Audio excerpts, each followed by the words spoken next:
Next question's on healthcare. It comes from Alicia Block. She's from Philadelphia, an assistant professor who voted no for more Clinton diabetics. Was the first man, and then Rita McNeil over there. I was born with a disease called sarcoidosis. And from the day I was born, Boy, this room is I was really considered sick. uninsurable. That disease started in my skin, moved to my eyes, into my optic nerves, and when I went to graduate school, into my brain. When it hit my brain, I was automatically eligible for disability for the rest of my life.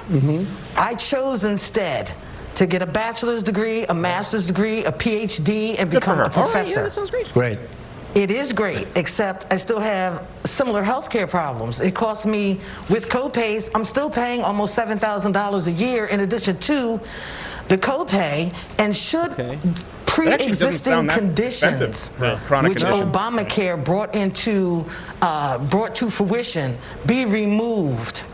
No. Please stop and let me finish my question, sir. Oh my God.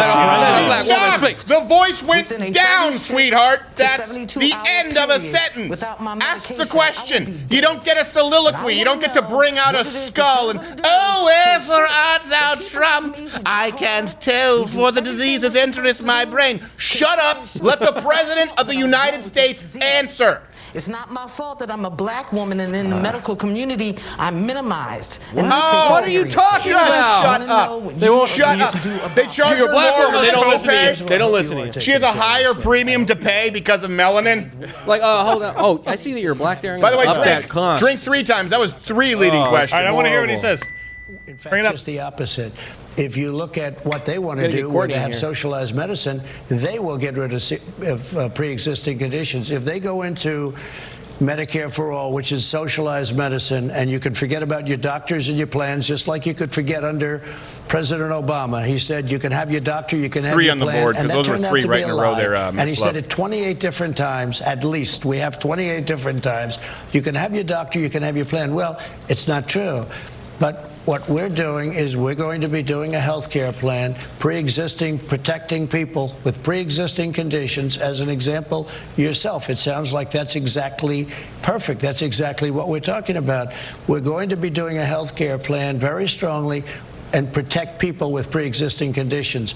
I will say this, they will not do that because they have socialized. I have to stop you there. I just have to stop you there because it's just on a couple of points. Number one, Joe Biden has ran against Medicare for All in the primaries, but much more importantly, Obamacare. That's true, but now they're pulling the strings. Pre-existing conditions could buy insurance, guaranteed they could buy it at the same price as everyone else, guaranteed a package of essential benefits, guaranteed that insurance companies couldn't put a lifetime limit on those benefits. You fought to repeal Obamacare. You are arguing. You can repeal a crappy law and put in a newer, less intrusive law that does protect specific people with pre-existing conditions. Now, Stephanopoulos just laid out the problem. He just outlined it without letting you know, where they said people with pre-existing conditions could get health care and not pay any more. Well, then hold on a second. Why would anyone buy insurance? The whole point to insurance is a bet you're using insurance preventatively in case you get sick. Why would anyone pay into the insurance pool until they are sick if there's no kind of penalty? You can create a law that is different for chronic, for rare diseases and conditions where you can put them into a separate pool that will come with different rates. That's what people are misconstruing here. Why would I buy insurance? To try and have it in case of an emergency, right? In case I get sick, in case I have a heart attack.